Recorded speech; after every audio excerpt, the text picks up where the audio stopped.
오늘은 이사야서 22장의 말씀을 보도록 하겠습니다. 이 22장의 내용도 이사야서 13장부터 이어지는 열방의 심판의 연속의 부분인데요. 특별히 22장의 내용은 이스라엘에 대한 심판의 경고의 메시지입니다. 하나님 앞에 택함받은 이스라엘 민족도 결국 하나님의 공의 앞에 심판받을 수밖에 없는 그 상황을 이 22장은 기록하고 있는데요. 하나님의 경고와 함께 너희가 왜 심판을 받는가에 대한 지적도 이 22장에 기록되어 있습니다. 이 22장의 말씀을 통해서 오늘날 택함받고 오늘날 구원받은 하나님의 백성도 하나님 앞에 심판받을 수 있음을 기억하고 늘 하나님 앞에 하나님의 공의에 합당한 삶을 살아야 하는 것입니다. 그리고 하나님의 기쁨이 될 때 우리가 하나님의 은혜로 구원받을 수 있는 것입니다. 오늘 이 말씀을 통해서 저와 여러분이 하나님의 말씀의 경고로 우리의 마음에 새길 수 있기를 주님의 이름으로 축복합니다. 22장 1절에 환상의 골짜기에 관한 경고라. 환상의 골짜기라는 것은 상징적인 의미인데요. 바로 이스라엘을 지칭하는 말입니다. 하나님의 택함받은 백성에게 하나님께서 이상, 하나님이 환상을 주셨습니다. 그러니까 다른 민족이 갖지 않은 독특한 하나님의 계시가 있는 민족이라 그 말이죠. 내가 지붕에 올라가면 어찌함이민고, 지붕에 올라가는 게 어떤 일이냐. 이스라엘 민족에게서 지붕은 발코니를 의미하는데요. 그 이스라엘 민족이 지붕에 올라갈 때는 이들이 어떤 즐거움을 갖기 위해서 또 함께 교제하기 위해서 우리 발코니, 그러니까 지붕에 올라갔는데요. 이것은 무엇을 의미하냐면 그들의 쾌락, 그들의 즐거움, 그들의 낙을 위해서 그들이 지금 흥청망청하는 것을 상황을 지금 비유적으로 설명한 겁니다. 2절에요. 소란하며 떠들던 성, 즐거워하던 고울이여, 너희의 죽임을 당한 자들은 칼에 죽는 것도 아니요 전쟁에 사망한 것도 아니라. 하나님의 심판의 경고의 메시지가 뭐냐면 너희가 왜 그렇게 지붕에서 지금 떠들고 즐거워하고 있느냐. 지금 너희의 상황은 그런 상황이 아니라 이 열국을 심판하는 하나님께서 너희에게도 간접적으로 경고하는 메시지다. 그런데 이스라엘 민족은 그 경고를 받아들이지 않는 겁니다. 그리고 그들은 흥청망청 쾌락을 위해서 살고 있습니다. 너희가 지금 그럴 때냐 그 말이죠. 그러면서 너희가 죽는 것은 칼 때문에 죽는 것도 아니고 전쟁 때문에 죽는 것도 아니다. 무엇을 말하냐면 하나님의 심판이 가까워 왔음을 경고하는 것입니다. 3절에요. 너희의 관원들도 다 함께 도망하였다가 활을 벌이고 결박을 당하였고 너희 멀리 도망한 자들도 발견되어 다 함께 결박을 당하였도다. 일반 평민만 고통을 당하는 게 아니라 이 관원들, 위정자들, 권력자들도 함께 심판을 하시는 겁니다. 그들은 살아남기 위해서 도망갔지만요. 결국 하나님께서 그들을 다 붙들어다가 그들을 심판하시겠답니다. 이 일이 열왕기하 25장에 그대로 기록되어 있습니다. 열왕기하 25장에 보면요. 마지막 왕이었던 시드기야가 이 블레셋의 공격을 당해서 성이 점령이 되면서 결국 도망을 가는데요. 그 도망갈 때 잡혀다가 눈이 뽑힙니다. 참 수치와 모욕을 당하는 거죠. 그 일이 이스라엘에 이루어졌습니다. 그러니까 하나님의 경고를 받아들였다면 이들은 그런 아픔과 고통을 당하지 않았겠지만 하나님의 경고를 무시한 겁니다. 그 무시함이 결국 그들에게 하나님의 말씀이 예언처럼 그대로 이루어진 겁니다. 4절에요. 그러므로 내가 말하노니 돌이켜 나를 보지 말지어다. 나는 슬피 통각하겠노라. 내 딸 백성이 패망하였으므로 말미암아 나를 위로하려고 힘쓰지 말지어다. 하나님의 계시를 받은 이 이사야가요. 너무 고통스러운 겁니다. 큰 고통 앞에 나를 위로하지 말라. 나는 그 어떤 말로도 위로받을 수 없다 그 말이죠. 왜냐하면 하나님의 택함받은 백성일지라도 하나님의 공의에 어긋났기 때문에 하나님께서 경고하시고 그 경고대로 심판받는다 그 말이죠. 그러니까 선지자 이사야가 얼마나 고통스러운지 몰라요. 이 경고를 하나님이 하셨음에도 불구하고 이 민족이 그 경고를 받아들이지 않는다 그 말이죠. 5절에요. 환상의 골짜기에 주 만군의 여호와께서부터 이르는 소란과 발핌과 혼란의 날이요 성벽의 무너뜨림과 산악에 사무쳐 부르짖는 소리로다.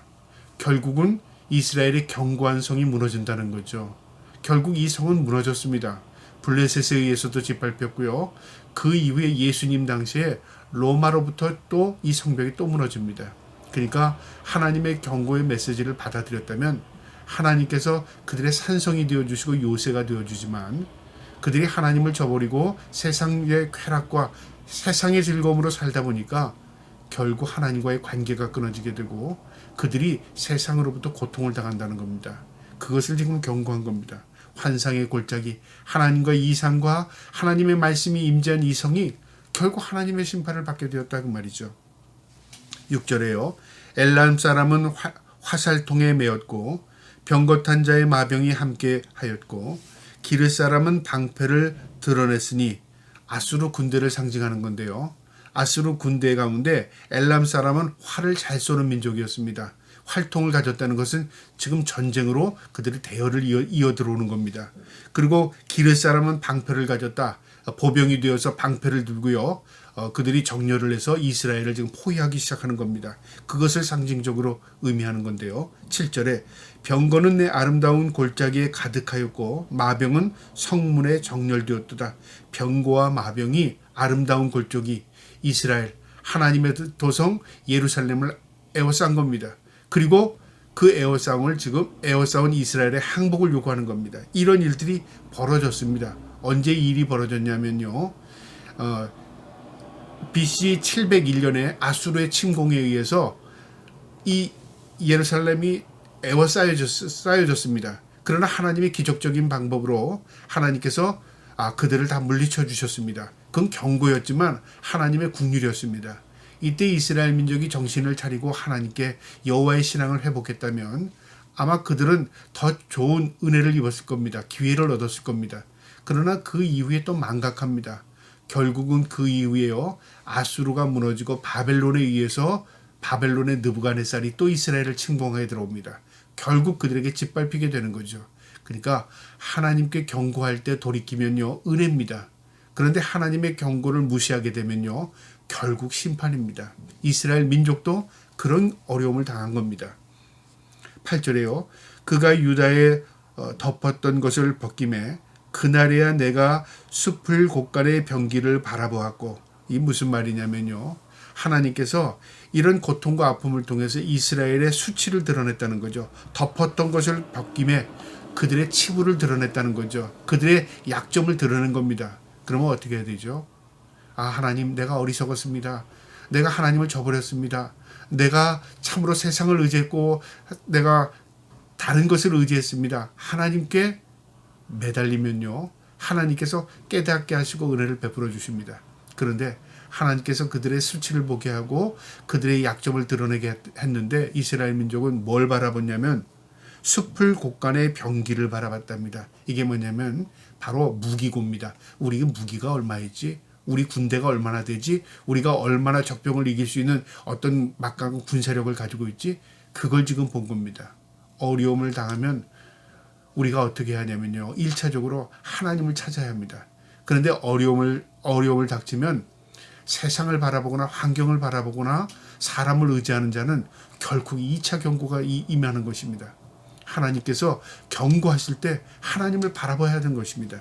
그런데 이스라엘은 이 남유다는요. 하나님께서 그들의 수치를 당하게 하고 그들의 어려움을 드러내니까 무기고를 바라본 겁니다. 우리의 무기가 얼마나 되지? 우리의 군사력이 얼마나 되지?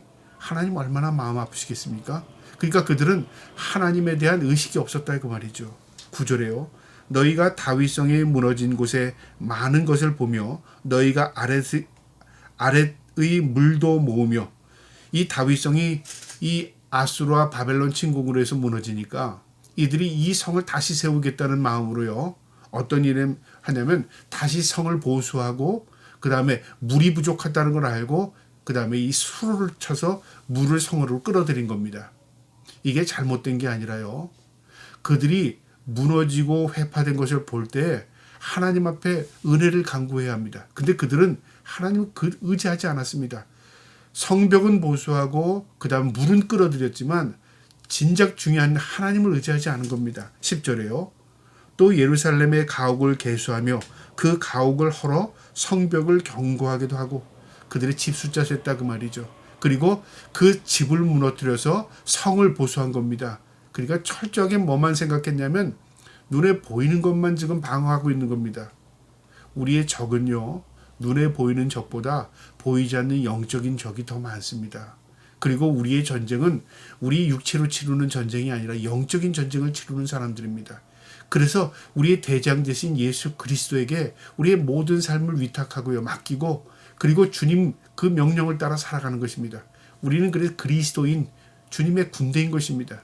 이스라엘도 마찬가지입니다. 하나님의 택함받은 백성으로서 하나님 앞에 그들이 온전히 살아갔으면요, 하나님이 그 도성을 지켜주십니다. 그런데 그들은 하나님에 대한 의식이 없이 성이 무너지니까 성보수하고, 또한 침공을 당하니까 무기가 얼마 있나 군사력을 재보고, 이렇게 세상적인 방법으로 문제를 해결하려고 했다 그 말이죠. 결국 그것으로 끝나지 않았다 그 말입니다. 11절에요. 너희가 또 옛 못의 물을 위하여 두 성벽 사이에 저수지를 만들었느니라. 히스기야 수로인데요. 어려움을 당하니까 이제 오래 버티려면 그들의 생명수 물을 성으로 끌어들이는 겁니다. 지금도 이스라엘의 예루살렘에 가면 그 히스기야 그 수로가 있습니다. 아주 잘 만든 수로입니다. 그런데 중요한 것은요, 그 수로 때문에 그 성이 견고해지지 않은 겁니다. 결국은 뭐냐면 인간이 노력하고 힘썼지만 그것으로 인해서 버티는 게 아니라요, 하나님이 지켜주지 아니하면 다 하나님 앞에 다 심판받게 되는 겁니다. 다 무너지는 겁니다. 그러나 너희가 이를 행하는 이를 앙망하지 아니하였고, 이 일을 행하는 이 하나님이죠. 하나님을 사모하지 않았다 그 말이죠. 이 일을 옛적부터 경영하시는 이를 경외하지 아니하였느니라. 하나님을 인정하지 않고 경외하지 않았다 그 말이죠. 이 일을 이루시는 하나님을 바라보지 않았고, 이 일을 행하시는 하나님에 대한 그 주권을 인정하지 않았다 그 말이죠. 세상이나 사람의 방법으로만 문제를 해결하려고 했다 그 말이죠. 우리에게 주는 경고가 있죠. 우리가 어떤 어려움을 당하면 그것은 하나님을 바라보라는 사인입니다. 그런데 우리는 그 사인 앞에 계속적으로 하나님을 뒤로 밀어요. 내가 지금 힘드니까 나중에요 하나님. 내가 지금 바쁘니까 나중에요 하나님. 내가 지금 급하니까 나중에요. 하나님 찾는 건 다 나중으로 밀어요. 그리고 우선 인간적인 방법으로, 세상적인 방법으로 문제를 해결하려고 하는 거죠. 결국은 시간이 지나고 모든 걸 잃고 나서 그때 깨달았던 은혜지만요, 끝까지 깨닫지 못하는 자는 어떻게 될까요? 결국은 하나님의 공의 앞에 무너지는 것입니다. 12절에요. 그날의 주 만군의 여호와께서 명령하사 통곡하며 애곡하며 머리털을 뜯으며 굵은 배를 띠라 하였거늘. 고통과 절망뿐이라 그 말이죠. 하나님께서 회개하라, 이건 기회의 소리였습니다. 그런데 그 회개를 붙들지 못한 거죠. 기회를 놓친 겁니다. 그러니까 머리를 뜯고 통곡하고 애곡하나 문제가 해결되지 않은 겁니다. 하나님이 마음 아픈 겁니다. 13절에 너희가 기뻐하며 즐거워하여 소를 죽이고 양을 잡아 고기를 먹고 포도주를 마시면서 내일 죽으리니 먹고 마시지 않은도다. 이 위기를 당하니까 또 어떤 일이 벌어졌냐면요, 적군으로부터, 블레셋으로부터 이 도성 예루살렘이 에워싸이니까 그 도성 안에 있는 사람들이 이제 언제 무너질지 모르고 언제 우리가 적으로부터 침공을 당할지 모르는 거예요. 그러니까 어떤 일이 벌어지냐면 무릎 꿇고 하나님 앞에 기도하고 통회하고 회개하면 기회인데, 이제 언제 죽을지 몰라. 먹고 마시자 그 말이죠. 있는 거 다 흥청망청 쓰자. 죽기 전에 다 먹자 그 말이죠. 우리가 세상을 바라볼 때 세상의 소망을 잃고 사는 사람들 가운데는 이런 사람이 있습니다. 이 땅에서 죽으면 다 끝인데 내가 즐겁게 살자. 내가 쾌락을 누리며 살자. 그렇게 사는 사람이 있고요. 또 어떤 사람은 그저 그 상황 가운데 절망만 하는 사람이 있습니다. 성경은 우리에게 무엇을 보여주냐면 마지막이 될수록 더 세상은 혼탁해집니다. 더 악이 관영합니다. 그럼 우리는 어떻게 써야 됩니까? 성경이 분명히 기록되어 있습니다. 우리는 더 거룩함을 입어야 합니다. 우리는 더 하나님의 백성으로 온전히 서야 합니다. 우리의 믿음을 지키며 살아야 하는 것입니다. 그것이 하나님의 경고이자 우리에게 주신 은혜의 방편입니다. 그런데 우리는 그것을 잊어버려요. 세상 다 끝났는데 우리 이렇게 살다가 나 죽으면 나 아무것도 없는데 그래서 결국 세상적으로 빠지게 된다 그 말이죠. 이것은 결국은요, 하나님의 경고를 무시한 겁니다.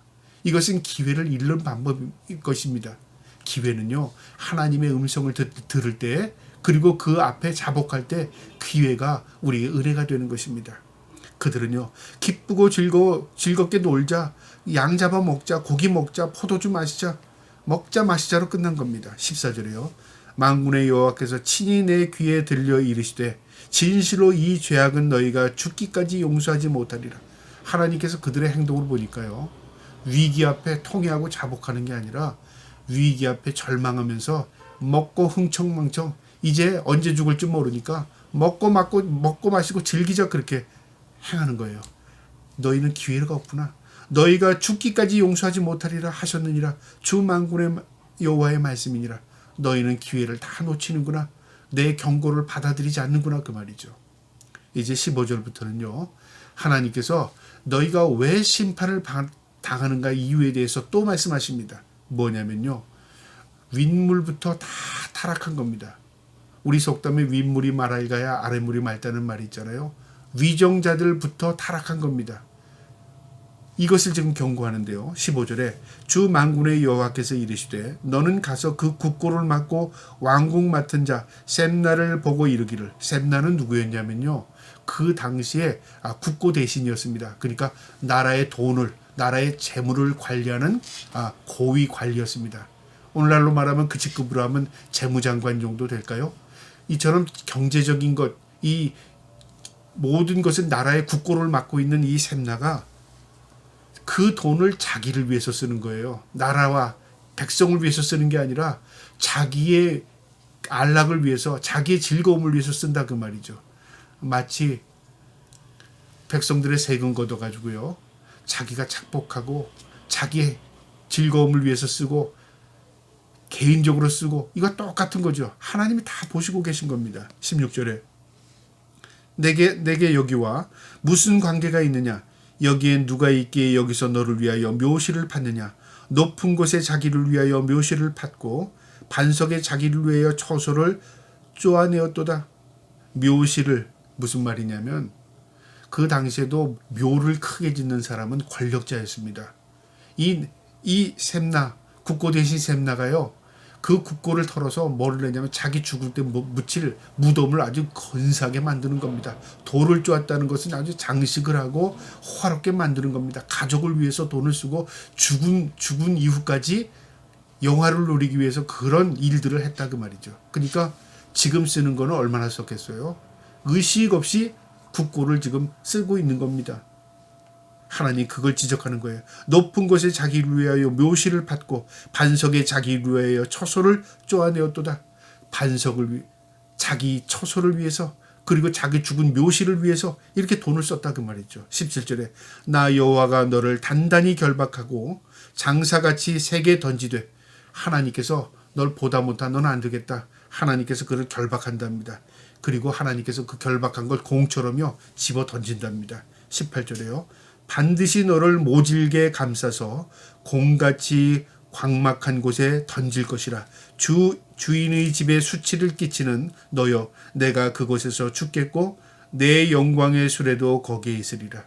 하나님이 보시면서 네가 하나님의 집에 있는 모든 것들을 갈취하는 것 하나님이 다 하신다, 그 말이죠. 그리고 너는 그곳에서 죽게 된답니다. 그리고 하나님께서 그를 힘있게 집어 던진답니다. 내 영광의 수레도 거기에 있으리라. 하나님께서 네 영광 집어 던져버리겠다, 그 말이죠.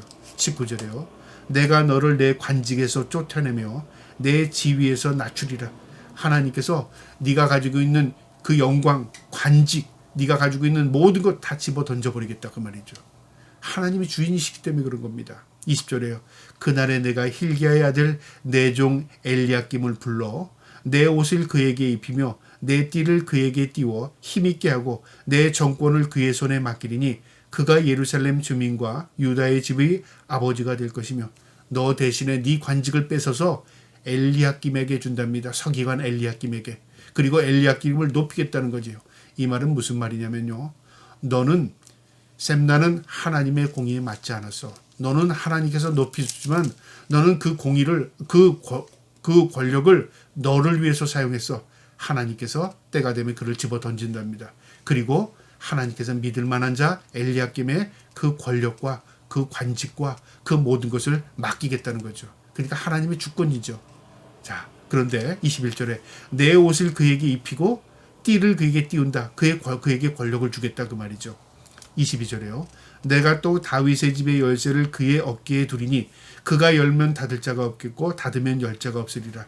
신약에서도 이 천국 열쇠를 베드로가 에게 준다고 하시면서 예수님께서 내가 열면 닫을 자가 없고 닫으면 열 자가 없다. 이 권위, 주권을 의미하거든요. 권위를 내가 너에게 주겠다 그 말이죠. 하나님께서 엘리야김을 믿고 그 권위를 대신 셈나의 권위를 빼앗아서 너에게 관직을 주고 너에게 권위를 높여주겠다 그 말이죠. 이거는 믿어준 겁니다. 하나님께서 우리에게 직분을 주셨습니다. 믿어주신 겁니다. 목사의 직분 하나님께서 잘해서 너 목사해라 그랬습니까? 아닙니다. 믿어준 겁니다. 그러면 신실하게 하는 것은 우리의 몫입니다. 내가 목사이기 때문에 인정받아서 그게 아니라 내가 너에게 믿고 준다 그 말이죠. 그러니까 믿고 맡겼으니 넌 충성을 다해라 그 말이죠. 책임과 의무가 따르는 겁니다. 마찬가지입니다. 엘리야김도 하나님이 믿고 그 관직을 주시겠다는 거죠. 자, 23절에요. 못이 단단한 곳에 박힌같이 그를 견고하게 하리니 그가 그의 아버지 집의 영광이 보좌가 될 것이요. 무슨 말이냐면요. 엘리야김을 믿고 하나님께서 관직을 주시고 그를 견고히 세운답니다. 하나님께서 백이 되어주겠다는 거죠. 하나님이 능력을 함께 하겠다는 거죠. 그러니까 그는 충성하면 하나님의 은혜가 덧입는 겁니다. 24절에 그의 아버지 집의 모든 영광이 그 위에 걸리리니 아버지의 영광, 그 아버지 때의 영광보다도 더 큰 영광이 그 아들 엘리야김에게 임한다 그 말이죠. 그 위에 걸리리니 그 후손과 족속되는 각 작은 그릇 곧 종지로부터 모든 항아리까지 상징적인 의미인데요. 종지라는 것은 뭐냐면 작은 가문부터 항아리까지는 큰, 그러니까 어린아이부터 큰 사람과 어른들까지 가문에 할 것 없이 너로 인해서 너희 가문의 영광이 될 것이다 그 말이죠. 그리고 엘리야김을 통해서 그 가정의 자랑거리가 되게 해주겠다 그 말이죠. 그런데 그러면 엘리야김은 어떻게 해야 되죠? 하나님 앞에 충성하면 하나님이 다 이루시겠다 그 말이죠. 그런데 25절에 그렇지 않은 걸 보여줍니다. 만군의 여호와께서 이르시되 그날에는 단단한 곳에 박혔던 못이 사그리니 그렇게 하나님이 높여주시고 인정해줬더니 이 엘리야김이 단단한 못처럼 하나님이 그 백이 되어주셨잖아요. 그런데 그 못이 어떻게 되냐면요. 삭는답니다. 못이 뽑힌 게 아닙니다. 누가 뽑은 게 아니라 못이 삭는답니다. 스스로 삭은 겁니다. 쇠가 마치 삭아서 부스러지는 것처럼. 뭐냐면 타락하고 부패했다 그 말이죠. 하나님이 높여주시고 하나님이 인정해주시고 하나님이 그를 후광이 되어줬더니 이 엘리야김이 스스로 삭아버렸어요. 그러니까 뭐가 됐냐면 타락했다 그 말이죠. 하나님이 인정한 목사가 결국은 타락해서 스스로 삭아버리는 경우가 있고요.